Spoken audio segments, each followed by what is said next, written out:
Hey there, guys. Welcome to today's episode of Full Count. I am Jeff Michaels, or you guys may know me as JM Sports, but I am honored to be hosting the last edition of Full Count this season. As of Sunday night at the latest, we will know who the World Series champs are. And for the last time, I'm joined by two great guys. The Iceman, Justin Schule, and the Phillies fan himself is back to talk Phillies one more time before we close the season out. Mr. Kevin Thomas. Guys, how you doing? Jesse, how you doing today? Hanging in there. It's been a rough patch the last few days, but looking forward to bouncing back this weekend. Yeah, plenty of action. Got obviously a couple more, at least one more day of baseball, football on the marks, and hey, college basketball starts on Monday too. But Kevin, how you doing today, man? I love the rest day. I needed it after that last night. It's nice to get a nice sleep in for a change. Yeah, it's definitely a change of pace, but guys, we got game 6 on the card for tomorrow, and game 7 would potentially be Sunday if we make it there, but Houston's coming back home now. They're throwing Framber Valdez. Lefty's made 3 postseason starts this year and allowed just 3 earned runs, and he's posted a 1.42 ERA, including a start against the Phillies. He's now actually made 2 starts this month against the Phillies, posting a 1.25 ERA in those 2 starts, allowing just 1 earned run. Phillies are hanging on to their last breath now. They lost consecutive games for the first time in the postseason, both at home, but they got Wheeler on the mound.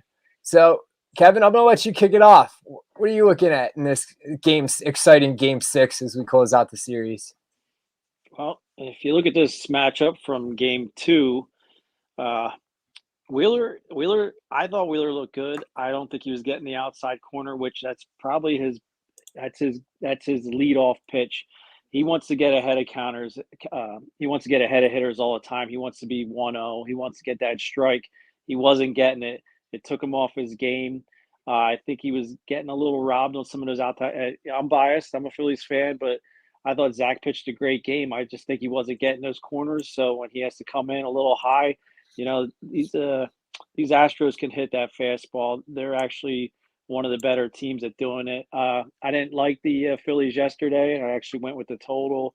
The Astros very rarely lose 2 in a row. So for the series, I am a little nervous as a Philly fan because Philly's got to win 2 on the road. But if anyone could do it, it's them. They've been the underdogs all season, just like when the Eagles won the Super Bowl.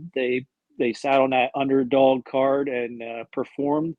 Going to Valdez here, we all know he was cheating. I mean, as a Philly fan, I'm going to stick to that. He had some substance, some sticky substance. They caught him throwing something out of his glove. He went up there, they checked him. Then later he's in a different uniform, saying that he, instead of just changing his glove or something, he changes everything. It's just a little fishy. So all eyes will be on him. His spin was off the charts, better than he spun the ball all season long. So that's fishy to me also. Uh, Astros are known for cheating. They've done it before. I mean, with the bat and Pena in game 1, I mean, these guys will do anything to win. So I think all eyes will be on that. And here's another thing. Baseball makes more money if this goes to game 7. The ump is going to favor the Phillies here. Uh, Now the bullpen, Houston Astros got a huge advantage. I mean, that Abreu, he's pitching lights out. It's a big thing from 2 years ago, but the guy is on fire. When I watch him pitch, that's a ton of movement, and that's something the Phillies cannot adjust to. Now they can make Valdez. They can try to make him one dimensional. It worked with Verlander in game 1, where they took away his fastball. Valdez comes at other things, but if he's not going to get that sticky substance on there and spin the ball like he was, the Phillies are going to hit him. The problem is the Phillies aren't hitting at all. It's home run or nothing. They need to get back to the small ball like game 1, and I think they can do that. I'm high on Bryson Stott. He hasn't gotten a hit the whole series, but he goes up there. He'll take 10 pitches. He'll walk or hit a pop-up. He needs to hit down on the ball. He needs to do something, or they need to get him out of there. I know you don't want to take his glove out of the game, but something needs to be done. They need to mix things up, maybe move Segura up a little bit in the lineup. Uh, they got to protect those guys because once you get down to Stott and Marsh, I mean, then you're going to Schwarber. You can always make sure Schwarber's leading off, so you don't want that. You want to get your big power hitters with some protection, some guys there. I don't really know who they can come off the bench. I mean, maybe Darren, they can bring him in. And the other thing is the errors. Hoskins got to stop with the errors at first base. He's got to, be a first baseman. Stop easy throws. You got to catch them. I know they don't want to take his bat out of the lineup, but my gosh, I mean, he's not hitting the ball well on the road. He does better at home, and I think he was like 0 for 5 yesterday. So I'd be willing to set him on the bench and maybe give someone else another chance out there just to shake things up here. But I'm not going to bet against my Eagles or my Phillies here. I'm going to go ahead and take them here for Game 6. It's a must-win. I think you're going to get a better performance from Wheeler. He was only he only had like 3 strikeouts. I think he doubles that number, but I like the Phillies here for Game 6. Yeah, there's something to be said about Wheeler's performance, no question. I even had it jotted down. 2.67 ERA in the postseason, but the Phillies are just 3-2 in those 5 starts. So something's not getting done, and you can't say that it's Wheeler. So, Jesse, let's see what you got to say about Game 6. Looking forward to tomorrow. Well, it's going to sound a lot like what Kevin had to say. I'm in full agreement with everything he said. You might remember, Jeff, before Game 1, we talked about dynasty versus destiny. And for that to hold true, I think we need to see a Game 7. And I agree with Kevin. Everybody makes more money. Everybody wants to see it. I'd like to think that a Game 7 in this series is inevitable. I do like Wheeler to bounce back. Tough start in Game 2. But Valdez, I wasn't going to go as far as Kevin did with the cheating allegations. But if you look at Valdez against the Braves last year in the World Series, maybe he needs to cheat, because in Game 1 he allowed 5 runs on 8 hits in just 2 innings of work. In Game 5 he allowed 5 runs on 4 hits in 2 2/3 innings of work. So if he had some help with some substance, maybe that explains the improvement there. I'm going to lean with the Phillies to bounce back, and I like Wheeler to be a lot better here in this one. I can't find much of an argument there either. I will say, before we get into, I know Kevin kind of quickly touched on his best bet, but before we get into that, I will say, going through, I looked ahead because we won't have another show before a potential Game 7. Just out of curiosity, what are you guys thinking about the pitching matchup? It looks like it would be McCullers Jr. and Suarez going on 4 days rest.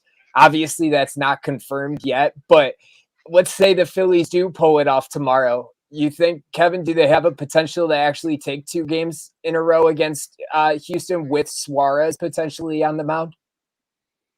I would take Suarez over McCullers any day. I do. I guess it all comes down to the bullpen. If Astros start falling behind heavy, they're not going to go to they're not going to go to Presley.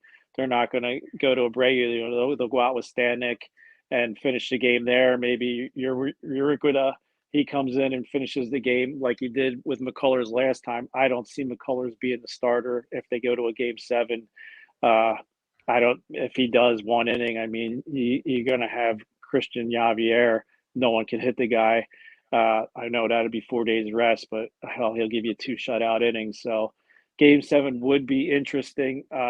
The momentum from this game, if the Phillies would win, they'd get the momentum. If they don't lose, they're out. So you can't play momentum here. It's going to be what pieces are played here. I mean, if we're going to see Hectic Nearest, I mean, he's an ex-Philly. He's laughing because he's on the potential World Series team, but he also isn't the best pitcher in the world. I mean, we made fun of him a lot back in the day when he was with the Phillies. When he'd come in, we'd all be like, oh, God, here goes this game. So maybe we'll get to see him a little bit for an inning or 2 and get some hits off him.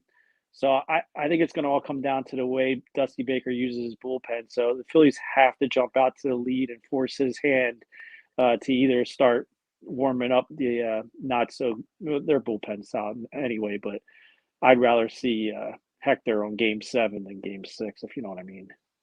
Yeah, I was even thinking about that too. But Javier actually pitched game 4, which was on the 2nd. So he'd be going on 3 days rest. McCullers is on 4. So I agreed with you that I didn't think McCullers would be the name to go to. But there's not a whole lot of other options unless you obviously go a bullpen game or something about that aspect. But McCullers looks like one of the only starters that might potentially be ready to go for a game 7. But Jesse, what do you think? You think they'll throw McCullers and you think Philly has a shot to still win this series?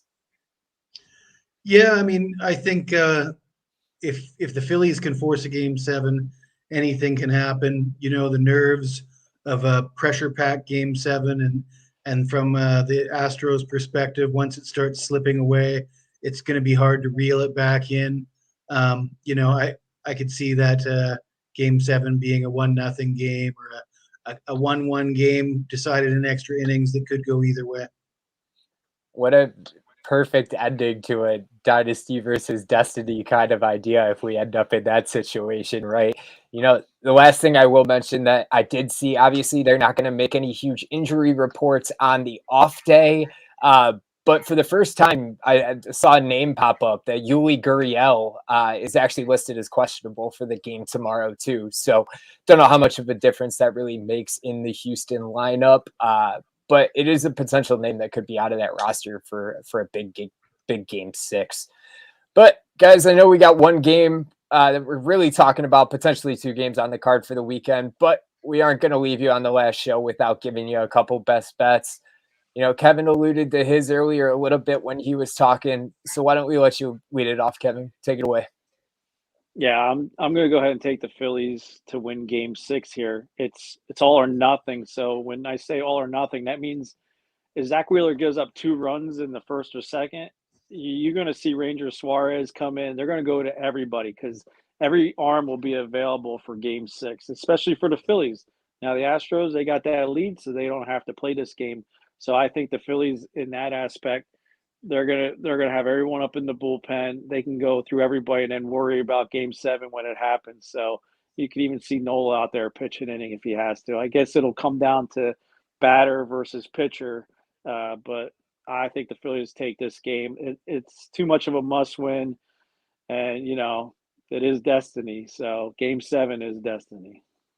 Absolutely. Yeah. And you can play the matchup card there for sure when you're throwing all those arms, get the lefty righty advantage and whatnot, and throw your favorable pitcher matchup. So definitely is an advantage going into a situation like that. But Jesse, what do you got for your best bet for game 6 tomorrow? Geez, I didn't like hearing Kevin speculate about Wheeler giving up a couple early runs. I'm looking at Wheeler over 4.5 Ks. Pretty big price on that, but I really like him to bounce back here. If you look at his entire body of work, he should be the better pitcher here. You look at his strikeouts in the regular season, 153 innings pitched, 163 strikeouts. So he's averaging more than a K an inning. I think they need him to go 5 innings at least here. If you look at his previous 2 starts before this World Series, 8 strikeouts in both of those starts. Like I say, I expect him to get over 4.5 Ks here and go at least 5 innings. Hey, he's definitely done it before. Wheeler has definitely shown potential to do that even in this postseason. So can't argue with that one. And guys, I'll close it off for my best bet of the day. I'm actually looking Phillies in the first 5. I'm still sitting on, if you guys watched on SportsMemo today, I believe last week, right before the World Series started, I had Houston minus a game and a half at plus money. So I do think Houston takes game 6, but I am a little nervous about Valdez going out there again. Kevin kind of alluded to it. All eyes are going to be on Valdez. And Philly has a history this year of hitting lefties well. And in the last 2 games that they've played against Valdez, they haven't been able to do it. They've scored just 1 run in 11 and a third innings pitched against Valdez. I expect him to jump out early against the lefty and show him something that they haven't been able to show him this year. So I don't know if the bullpen can close it out for the entirety of the game. So I'll keep it in the first 5. but I do think Philly gets some hits and potentially some runs off of Valdez on the other side in Game 6, and we'll see what happens and see if we're watching some baseball on Sunday too while we're all talking football. But guys, before we close it out, I do want to one last reminder for you. $2 Tuesday is still going on, guys. Myself, Don Buster, and the Insiders Room are all still up there for $2 each, or you get all 3 picks for $5. And while you guys are over at the site, don't forget to check out these 2 guys over there. Check out Kevin Thomas and Jesse Schule. I know they've been doing great things recently. They got other sports going. It may be the closing out of baseball season, but that definitely isn't the closing out of sports as we move forward in the year. So, guys, it's been a pleasure. It's been an honor to be a part of this show for the season. And for everybody watching, thank you for joining us, guys. And we will see you next season.